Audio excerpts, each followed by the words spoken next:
Before living on 6 acres, I knew little about firewood apart from buying at the gas station and burning it on the campground. But when there's a good fire going, it makes me feel I'm one with the universe. I often stare at the fire for a long time and not get bored.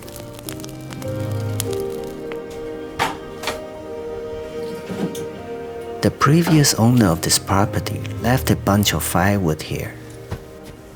When we used the wood to heat our house for the very first time, it was a spiritual experience for us and our pets. It felt like I belonged and was part of something bigger than myself. It is very different from turning up the thermostat on the wall. The whole process of starting the fire wakes up all the body's senses. I first had to clean out yesterday's ash from the wood stove, then crinkle some old newspapers, splitting the kindlings, and eventually lit the fire. The wood stove's warmth, light, and sound are very hypnotic.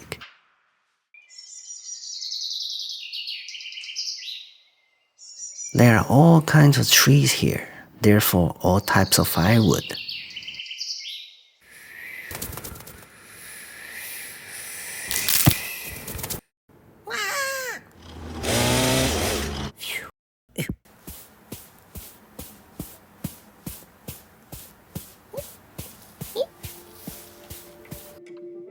Trees grow wherever the sea lands, and it grows tall until something comes along and it falls.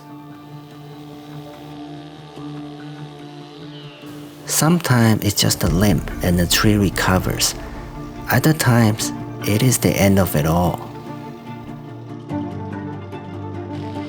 So I come along and pick them up to heat my home. It is a gift from the land,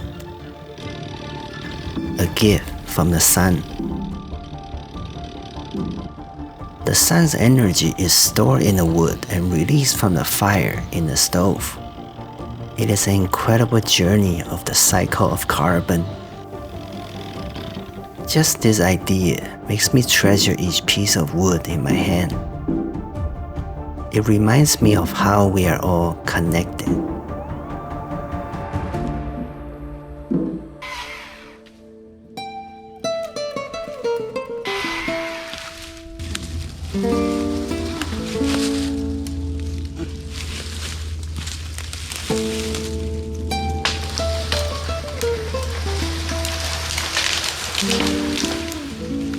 Gathering firewood is an organic process that is different each year. So far, I have never cut down a single tree for the sake of needing firewood. It is usually a byproduct of the process of cleaning up the land. I regularly salvage dead trees on the forest floor as an ongoing wildfire prevention. This cedar lay in the ground for at least 30 years, but apart from a half-inch outer layer, the rest of the wood is not rotted at all. Look at that! It's not even rot. It still smells incredible. Storms will often bring down trees and branches that are less healthy, and the changing weather trends doesn't favor particular species. Or it could be simply dying from old age. I also practice selective thinning of trees to promote a healthier forest. Currently, I'm making a path throughout my land because I want to turn it into a garden, which requires me to take down a tree or two. If you're a new viewer and are curious about that, check out this link here to see why I am inspired to treat my whole land as a garden. So my goal is to make trails and clean up this land. And instead of burning it all in an open fire to dispose of the organic matter, I process this wood and use it as fuel to heat the buildings and hot tub. The best part is it's all free and ultimately good for the environment.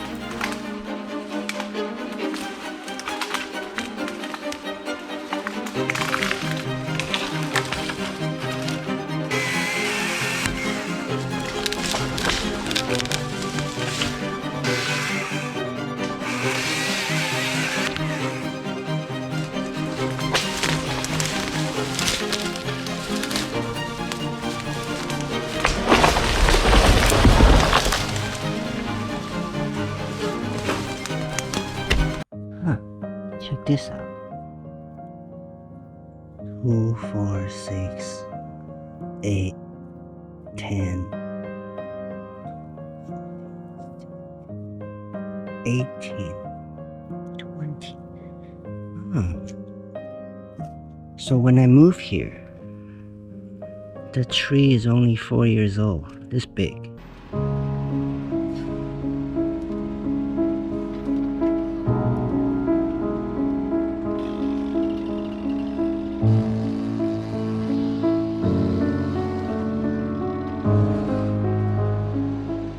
I will never call myself an environmentalist. I'm just as guilty as everyone else. I drive a gasoline car and a diesel tractor, use many small engines, and occasionally fly. But I care about my land and do the best I can, as I'm just a steward of this land.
So rotted out, but this is still alive, and it's really tall.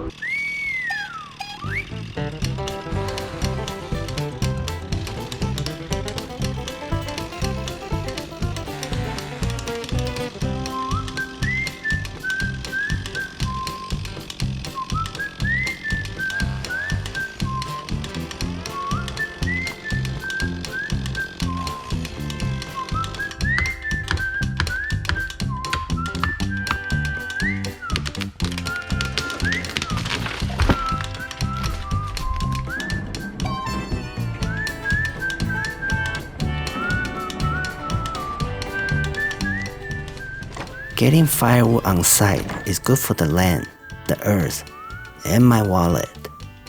I feel rich every time I'm at the gas station. It always reminds me that I have about $10,000 worth of firewood. But consider how much effort I spent preparing this firewood for the stove. It doesn't seem that expensive anymore. The work involves dragging them out of the woods to trim, bug, split, dry, and transport them until they are ready to burn in front of the wood stove. That is a lot of work compared to turning up the thermostat on the wall.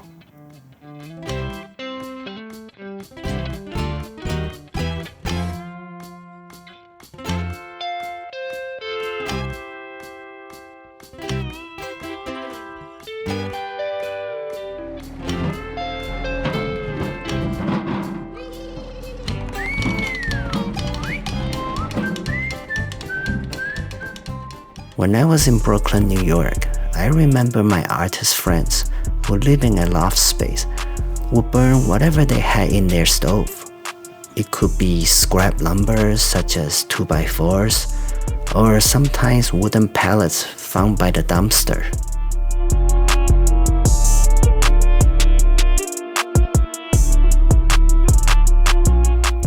My point is, firewood is firewood, as long as it is natural, dried, and without chemicals.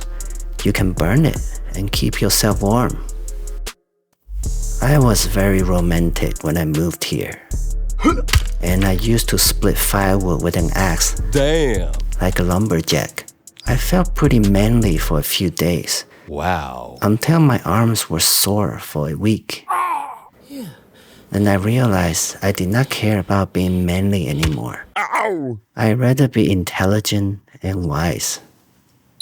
So I rented a log splitter, and I loved it. But it was always too intense, because I had to return it on time to avoid getting charged extra. Then I discovered that this hand-operated hydraulic log splitter cost the same amount as renting a splitter for 3 days. So I bought it. Boy, was it a mistake. It worked perfectly fine. It's just very slow, at a pace of about 20 cranks of the hand lever per split. So that will not work for the amount of wood I have at hand. It is an excellent tool for splitting firewood for the weekend or camping. But splitting a few cords of wood to last the whole winter with it is just self-abuse. I should have bought this on the first day, as I already spent the equivalent of 1/3 of the money on the rentals. I use my log splitter 3 to 4 days each year, and it saved me so much time that I don't even dare to count. So think twice before you rent.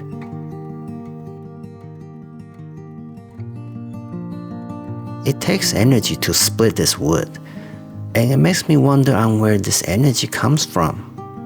The splitter uses gasoline for fuel, i.e. food for energy. Petrol is from dinosaurs who also eat plants and animals. In the end, all life form is supported by the sun and its state of fusion. But where did the sun's energy comes from? It is from the beginning of the universe. But it really doesn't matter where it comes from. Realizing how all the energy is connected comforts me.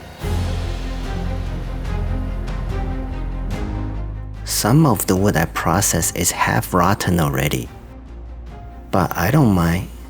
It will be firewood as long as it holds its shape, dries, and burns.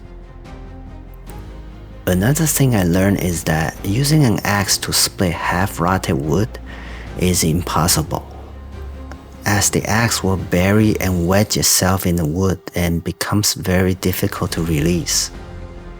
And splitting birch like this with an axe will be just as frustrating, as the paper-like skin is hard to break.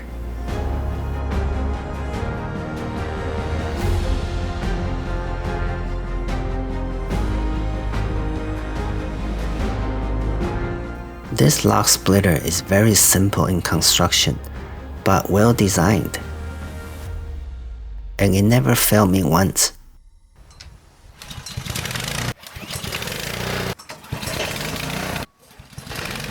It still looks brand new with the tag still attached. That is because I only use it a couple of times a year. But it has already paid for itself many times over. A gas motor drives a small hydraulic pump connected to the control hand lever, which dictates the movements of the piston. As soon as you release the lever, the piston stops moving downwards, but it will automatically retract upwards when the lever is in the up position. Hydraulic power is fascinating to me.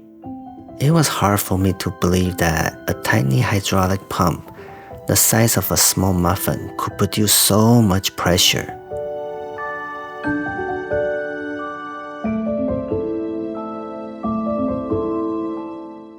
A wood stove is like a pet.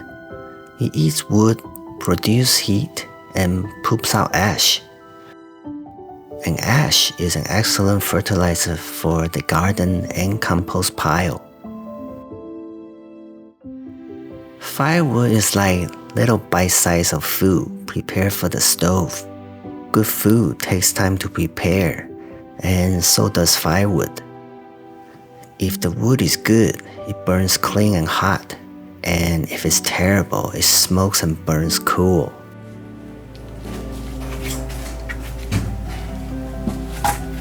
Like eating a chicken, I can't simply kill it and put it in my mouth. I should gut it, pluck its feathers, and cook it before eating it. With firewood, I cut and split them to the appropriate size for the stove. Then I dry them for at least 8 months. That sounds easy enough, and it is. The most challenging part is how to be efficient. How do I spend the least amount of time and effort processing, storing, and transporting firewood? It is like the relationship between the chef, the ingredients, and the kitchen. And it is all dedicated to making food for the stove. To have a primal kitchen to cook in is just as unpleasant as having a rough space to process and store firewood. This area behind our house was rough, built by the previous owner. The wooden structure had no footing, and the roof was just the top which blew away in a storm.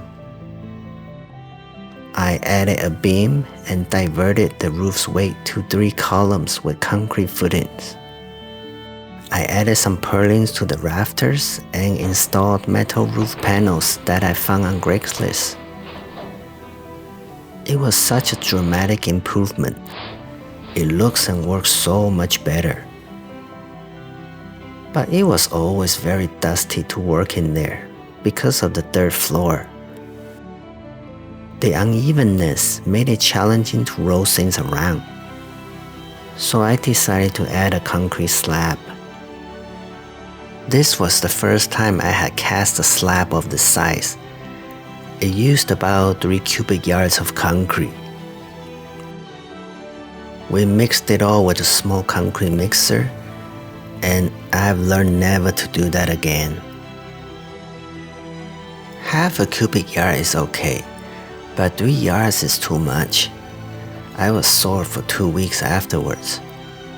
I should have ordered the concrete instead.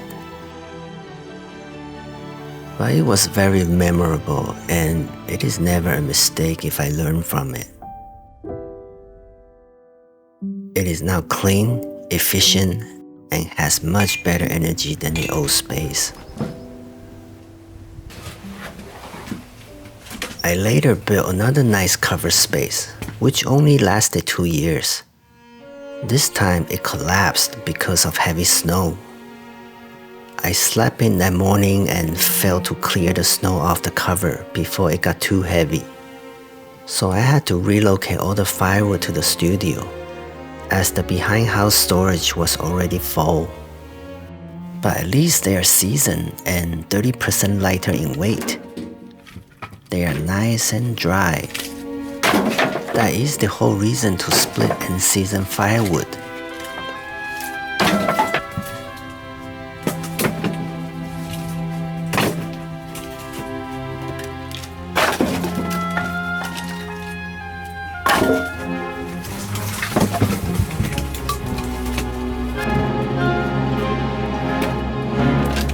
It is similar to seasoning beef, to get as much water out of it as possible. The drying process helps to bring out its full potential to produce heat. When burning non-seasoned wood, most of the energy goes to evaporating the water in the wood instead of heating the living room.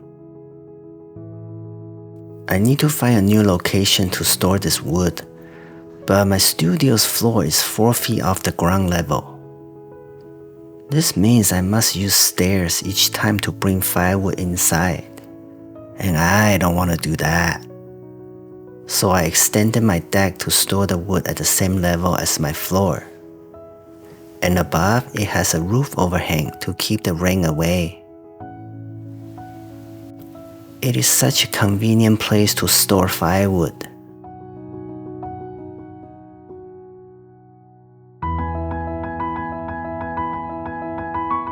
An excellent way to conserve space is to stagger them at the edge of the pile in perpendicular layers like this. But patience is needed to make it stable. The trick is to ensure the weight is supported on the outside so it doesn't become like a rocking seesaw. I have used these deck extensions for 4 years now, and I love them. Wood is heavy, and I want to limit the number of times I have to move it until it is in front of the wood stove. This hand truck that transforms into a dolly is so handy. It is aluminum and lightweight, and is the perfect size to hold firewood. Each full load sustains about 2 to 3 days of heat inside the building. When wood dries, it not only loses weight, but also decreases in volume. A good analogy is to imagine a tree made of many tiny straws filled with water and glued together vertically. When we cut it, all the straws are exposed at the ends, and most of the water evaporates from the ends. But the water in the straw is what gives the wood volume. So when these straws lose their moisture, they collapse. So wood cracks when dehydrated. Because wood shrinks in size as it dries, I regularly check on my wood pile to ensure it is still standing upright and not leaning or crooked. I usually grab a piece of firewood and use it as a hammer to tap the wood pile back to shape. I have had my share of collapsed wood piles over the years. It makes a pretty dramatic sound. It's like a bunch of bowling pins falling. The most dangerous thing about operating a log splitter, apart from the obvious, which is keeping my hands away from the splitting wedge, is to avoid getting my finger crushed when moving heavy wood rounds.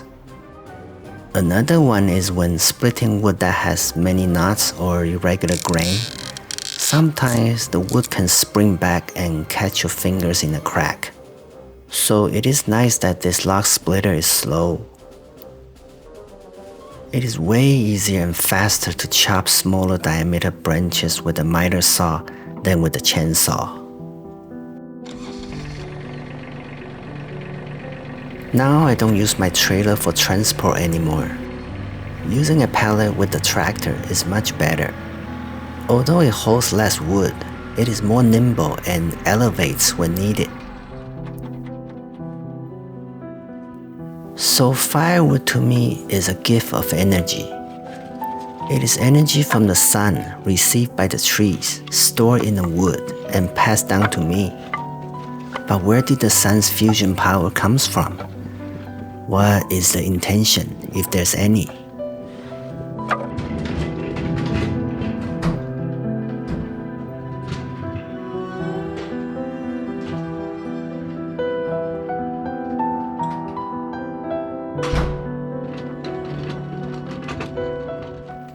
I'm just delighted to be able to enjoy this gift, to have it heat up my home. When I burn them, I feel connected to this lamp because I can often remember where a particular piece is from. The carving in this wood continues transforming as it did since the beginning of time, but not without the help of that original energy that drives everything. It feels more profound to burn firewood gathered by my own hands than the ones from the gas station. If you got some good energy out of my video and like to hear more of my stories? Please send a little of it back to me by clicking the like button, commenting, or subscribing. That little bit of energy from you will nurture and help me grow my channel. Ow!